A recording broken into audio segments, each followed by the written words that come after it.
안녕하세요. 2학년 생활과윤리 선택반 친구들. 자, 우리가 오늘 배울 내용은 생명과 윤리라는 대단원 안에 첫 번째 주제인 생명복제랑 유전자 치료 문제를 볼 거예요. 우리가 제일 처음 생활과윤리 거의 첫 번째 수업에서 다뤘던 내용이었는데, 윤리학은 이론윤리학과 실천윤리학으로 구분이 되고, 실천윤리학이 지니는 중요한 특징 중에 학제적 성격이라는 게 있었어요. 혹시 기억나세요? 학문과 학문 간의 긴밀한 연결성을 강조했던 게 바로 학제적 성격이었는데, 무엇보다 생활과 윤리는 대부분의 단원들이 실천윤리학으로 구성되어 있기 때문에 실천윤리학의 성격인 학제적 성격이 강하게 드러나거든요. 근데 우리가 이제까지 공부했던 내용들은 대부분 이론윤리학, 사상가들이 나오고 그다음에 그 사상가들의 이론들이 무엇인지를 보는 데 중점을 두었다면, 이 단원에서는 생명과학 기술과 관련된 여러 가지 개념들이나 주제들, 소재들이 나올 거예요. 그래서 여러분들이 좀 과학을 별로 안 좋아하거나 어려워하는 친구들은 나 여기 보면 되게 약한데? 어떡하지? 나 잘 모르는데? 라고 걱정을 할 수 있겠지만, 이 단원에서는 여러분들이 생명과학 기술의 지식을 잘 알고 있는지 모르는지를 물어보지는 않아요. 그러면 이거는 윤리학이 아니겠죠? 즉 윤리 과목이 아니겠죠. 그럼 과학이겠죠. 생명과학 수업을 들어야 되는 거겠죠? 여기에서는 그런 생명과학적인 지식을 다루는 것들의 내용을 윤리학적인 관점에서 평가를 하거나 아니면 윤리학적인 관점에서 생명과학과 관련된 주제나 개념들은 나오겠지만, 거기에 중점을 두는 것이 아니라, 그걸 알고 있는지 모르는지를 물어보는 것이 아니라, 그러한 소재들, 주제들을 윤리적인 관점에서 생각하는 그 과정들, 그리고 윤리적인 쟁점, 이런 주제에 대해서 찬성하는지 반대하는지, 그런 쟁점에 초점을 두고 그 논리의 근거가 무엇인지에 초점을 맞춰서 공부를 하시면 될 것 같아요. 그래서 여러분들 괜히 과학 나왔다라고 해서 쫄지 마시고, 나 이거 잘 모르는데 이제 좀 있으면 이제 우리가 본격적으로 들어가겠지만 막 유전자 복제에서 배아 복제, 개체 복제 이런 게 나올 텐데 걱정 하나도 안 하셔도 됩니다. 왜? 선생님도 깊게 잘 몰라요. 그 과학적인 소재들을. 근데 뭐는 아느냐? 그것에 대한 윤리적인 관점들, 찬성의 근거, 반대의 근거는 잘 알겠죠. 여러분들도 윤리이기 때문에 너무 깊게 너무 어렵다라고만 생각하지 마시고, 기본적으로 알아야 될 개념들은 당연히 알아야 되지만 그것을 물어보는 문제는 나오지 않습니다. 과학에 대해서. 그래서 너무 쫄지 마시고 바로 수업 들어가 보도록 할게요. 우리가 오늘 배울 내용의 핵심 개념은요, 첫 번째, 생명의료윤리 원칙이라고 해서, 그리고 생명과 관련된 소재의 연구를 진행을 할 때 인간으로서 지켜야 될 원칙들이 있어요. 4가지. 그 4가지를 핵심으로 볼 거고요. 두 번째, 생명복제. 우리 복제인간 아니면 복제동물 이런 거 아시죠? 그래서 그 생명복제에 대해서 우리가 과연 윤리적으로 우리가 찬성인지 반대인지 논의해야 될 쟁점들이 무엇인지를 한번 볼 거고요. 그를 찬성하는 입장은 무엇이고 반대하는 입장은 무엇인지를 한번 같이 보도록 할게요. 생명과학은 말 그대로 생명과 관련된 특성을 연구하는 학문이다. 그럼 생명윤리라는 것은 무엇이냐? 생명윤리라는 것은 어떤 생명과학 기술이 윤리적으로 올바른지, 즉 옳은 건지 그른 건지, 윤리적인 정당성과 한계를 다루는, 문제점이 없는지, 한계점, 그리고 그 한계점을 극복하기 위해서 우리 인간으로서 해야 될 것들이 무엇인지를 다루는 응용윤리의 한 분야라고 생각하시면 돼요. 그리고 이거는 생명을 우리가 인간으로서 제대로 책임 있게 다루기 위해서 꼭 필요한 과정이라고 보시면 돼요. 앞으로 생명과 관련된 그 기술은 엄청나게 발전을 하겠죠. 그리고 그 발전된 과학기술이 바람직한 방향으로 나아갈 수 있게 하기 위해서 생명윤리라는 것이 꼭 필요하다. 밑에는 쭉 읽어보시면 되고요. 생명과학과 생명윤리의 관계에서 이 둘은 서로 대비되고, 그래서 서로 까고 비판하기 바쁜 과목이 아니라 상호 보완적 관계에 있다는 것도 한번 읽어보시면 될 것 같아요.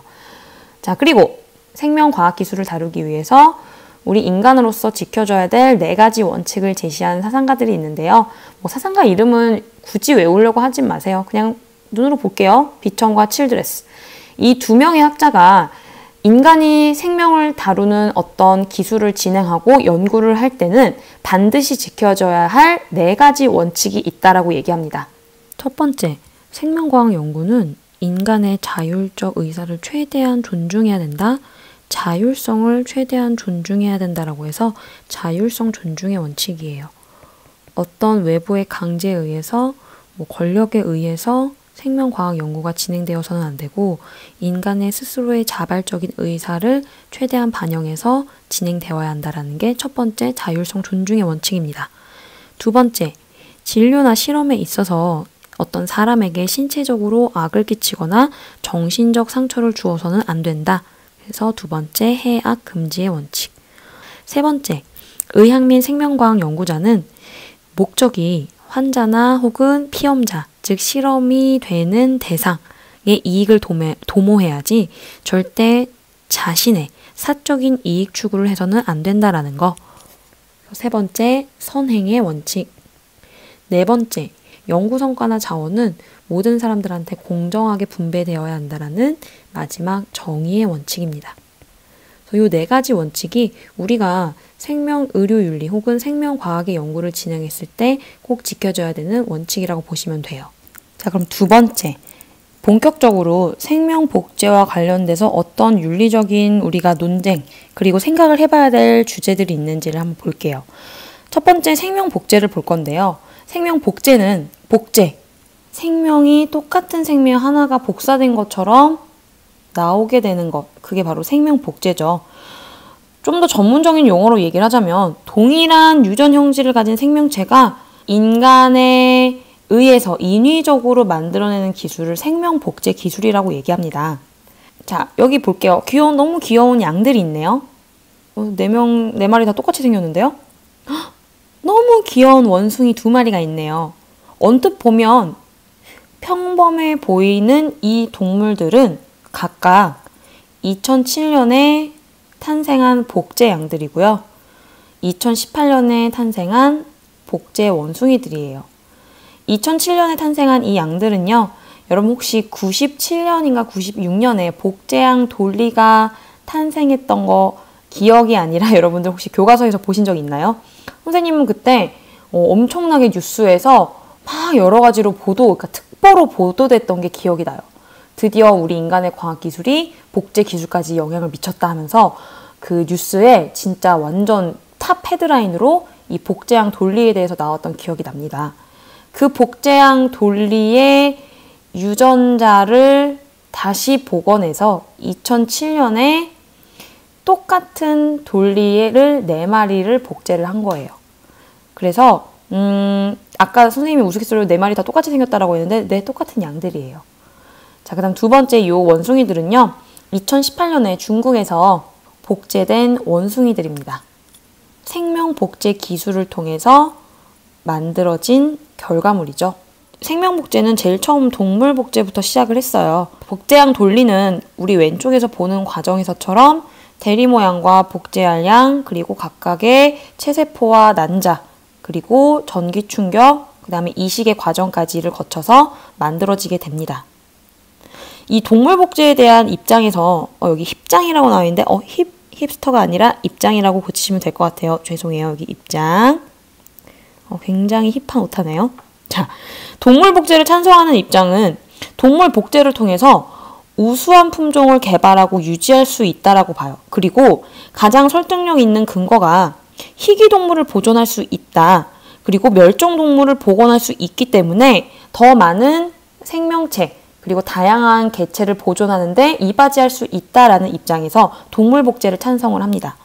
그럼 반대 입장도 봐야겠죠. 반대 입장은 동물 복제는 결국엔 이게 인간의 인위적인 기술이 들어가는 것이다 보니까 자연의 질서에 어긋나는 행위로 봐요. 인위적인 개입으로 인해서 자연의 질서를 흐트러 놓을 수도 있다라고 해서 반대를 합니다. 두 번째, 동물의 생명이 인간의 유용성을 위한 도구가 될 수 있다라고 본다. 결국엔 우수한 품종을 개발하고 우수한 품종을 유지하려는 것도 어떻게 보면 인간에게 도움이 되기 위해서 그러는 것이 아니냐. 예를 들어 더 많은 훌륭한 품종, 다양한 품종을 개발해서 인간이 먹기 위함이 아니냐라고 해서 반대하는 입장도 있고요. 종의 다양성을 해친다. 그리고 또 하나, 이 동물 복제 과정에서 우리 아까도 봤지만 복제양 돌리가 만들어지기 위해서 대리모가 되는 양도 필요하고요. 복제가 될 양도 필요하겠죠. 대리모 양의 자궁에 이식을 하고 출산하는 그 과정까지 필요한 동물들이 정말 많다는 거예요. 그리고 이 과정에서 희생되는 동물들의 양도 어마어마하다고 합니다. 그래서 과연 이것이 인간을 위해서 이렇게 동물들을 어쨌든 이용하고 어떻게 보면 학대라고까지 볼 수 있는데 과연 이게 정당하게 인간으로서 해야 될 행동인 것인지에 대해서 의문점을 갖고 반대하는 사람도 많다고 합니다. 자, 생명복제 두 번째 주제를 볼 건데요. 자, 바로 드디어 인간복제입니다. 인간복제는요, 다시 두 가지로 나눠질 수가 있어요. 첫 번째, 배아복제, 두 번째, 개체복제. 우리가 배아복제의 찬성과 반대를 논하기 위해서는요, 제일 먼저 배아라는 게 무엇인지를 여러분들이 공부를 하셔야 돼요. 배아는 정자와 난자가 만나서 수정이 됐어. 수정이 되고 나서 약 2주부터 8주 사이의 그 개체를 바로 배아라고 얘기합니다. 즉 수정이 돼서 실질적인 인간의 모습으로 그 개체가 되기 전까지의 그 초기 단계를 바로 배아라고 얘기를 해요. 그래서 우리가 실제로 인간이다라고 얘기했을 때 뭐 머리가 있고 팔다리가 있고 어떤 인간의 신체적인 모습을 갖췄을 때 인간이라고 보잖아요. 근데 그 인간의 그 실질적인 모습으로 갖춰지기 그 직전의 단계, 어떻게 보면 그냥 하나의 동그라미로 보여질 수 있는 그 단계에 해당하는 것을 바로 배아라고 얘기를 합니다.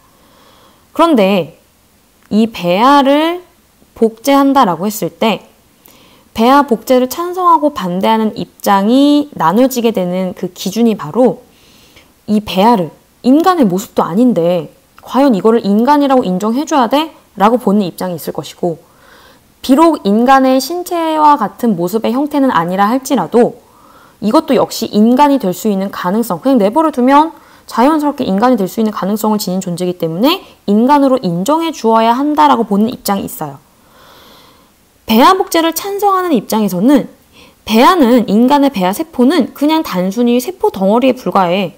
그냥 인간의 모습도 아니고 인간처럼 생기지도 않았기 때문에 언제든지 활용할 수 있다라고 보기 때문에 실험 대상으로 봅니다. 그러므로 배아 복제를 찬성을 해요. 반면에 반대하는 입장에서는 비록 인간의 모습을 갖추진 않았다 하더라도 배아 세포는 인간이 될 가능성을 지니기 때문에 인간과 동일한 지위를 지녀. 결국 인간으로 봐야 돼. 근데 인간을 복제한다고 마치 복사기에서 A4 용지를 찍어내는 것처럼 그건 좀 아니지 않나? 그래서 인간의 배아를 완전한 생명체, 인간과 같은 동일한 성상에서 생명체로 보기 때문에 배아 복제를 반대하는 입장에 있습니다.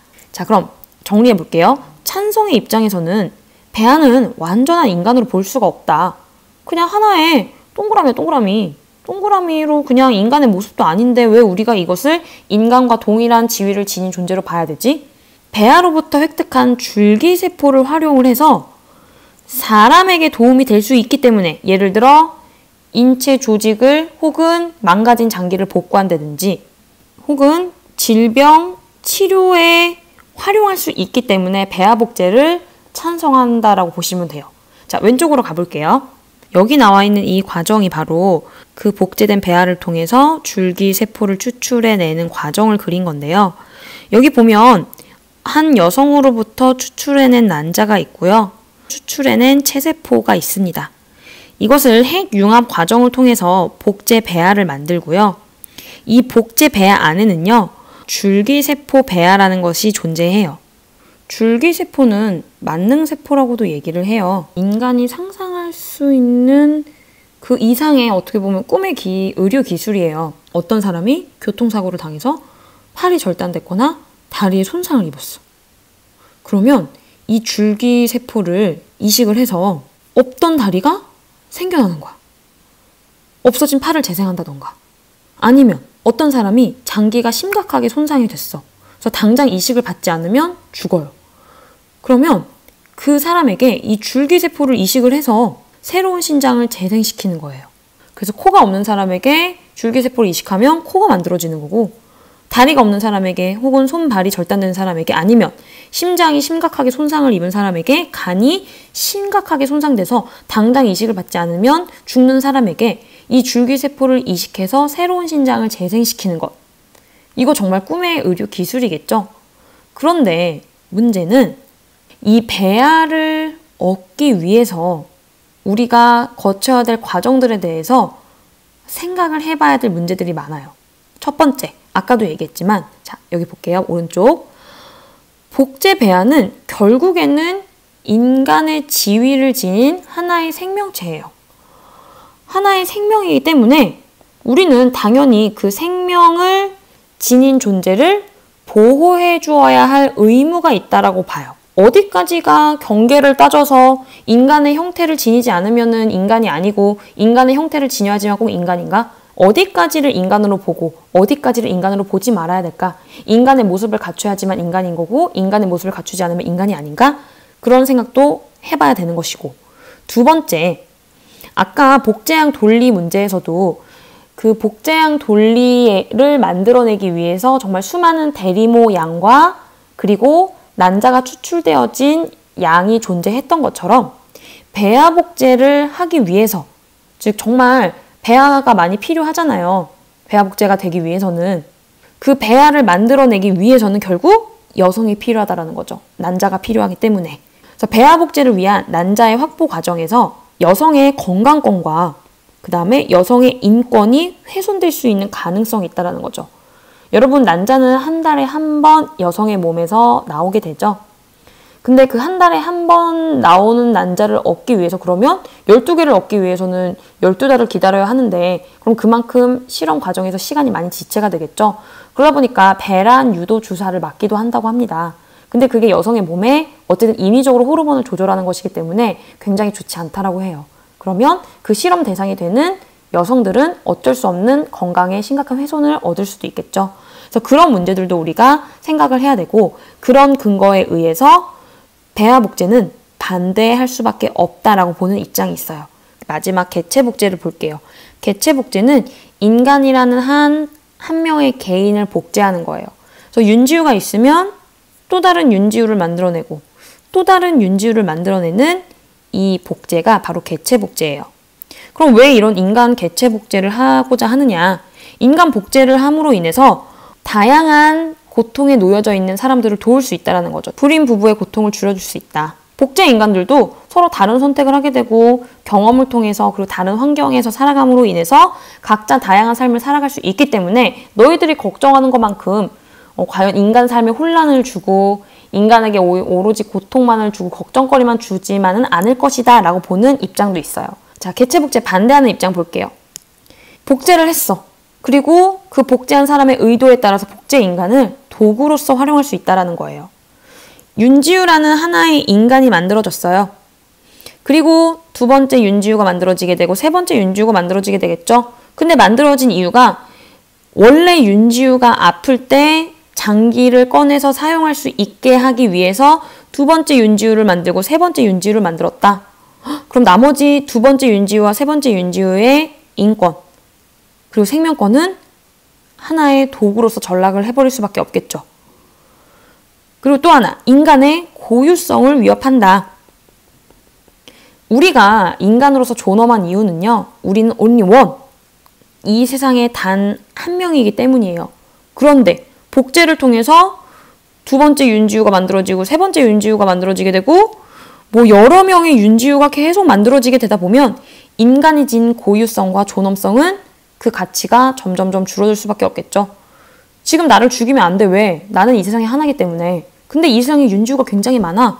윤지유 한 명 죽여도 또 다른 윤지유가 있고 또 다른 윤지유들이 있으니까 인간을 죽이는 살인 행위는 이 세상에서는 정말 아무것도 아닌 그냥 마치 연필로 썼다가 지우개로 지우는 정도의 인간의 가치가 떨어질 수밖에 없겠죠. 헉, 너무 무서운 세상인데요.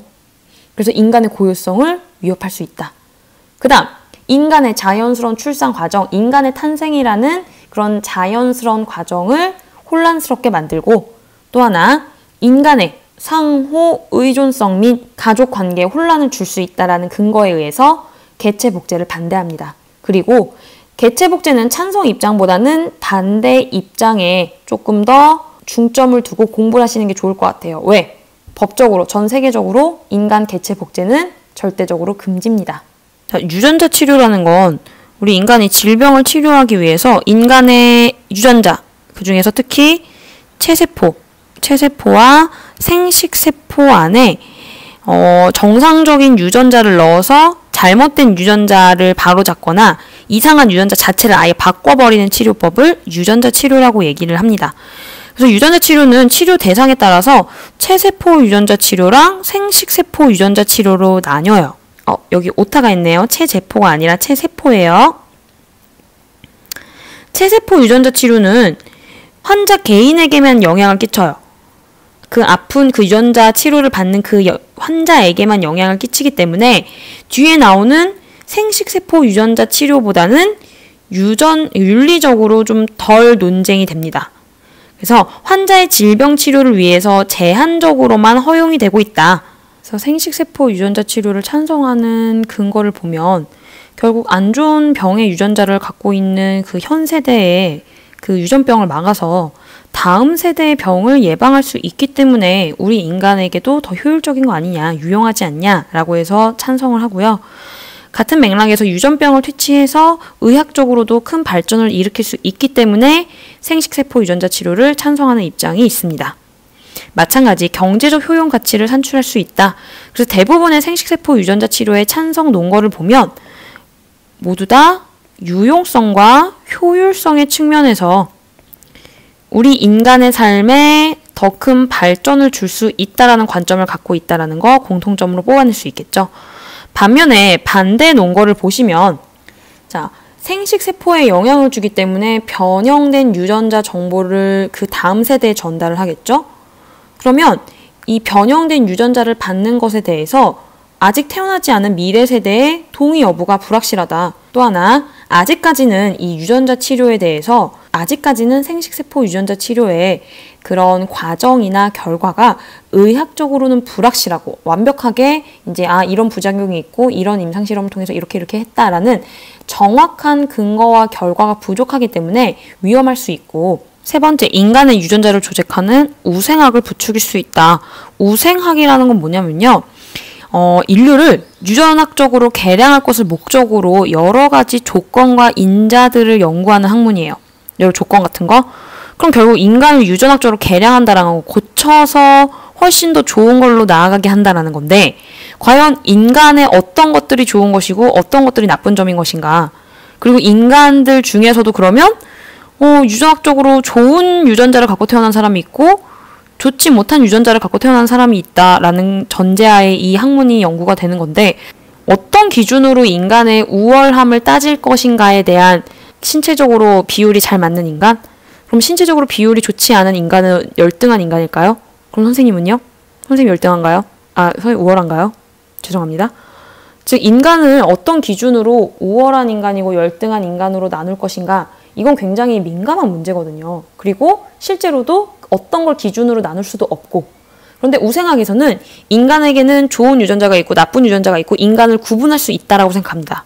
그리고 이런 관점을 갖게 되면 단순히 질병이나 유전질환의 문제를 떠나서 나중에 선생님에게 태어난 아기는 이런 좀 외모 그리고 이런 좀 재능, 노래를 좀 잘했으면 좋겠고 그 다음에 얼굴은 좀 키는 한 170, 한 165 정도로 자랐으면 좋겠고 얼굴은 이랬으면 좋겠고 이런 가능성을 갖고 태어나서 이런 아기가 됐으면 좋겠다. 그런 아기를 갖고 싶어. 그래서 이런 아기를 디자인할 수 있는 거예요. 만약 이 생식세포 유전자 치료가 가능하다면.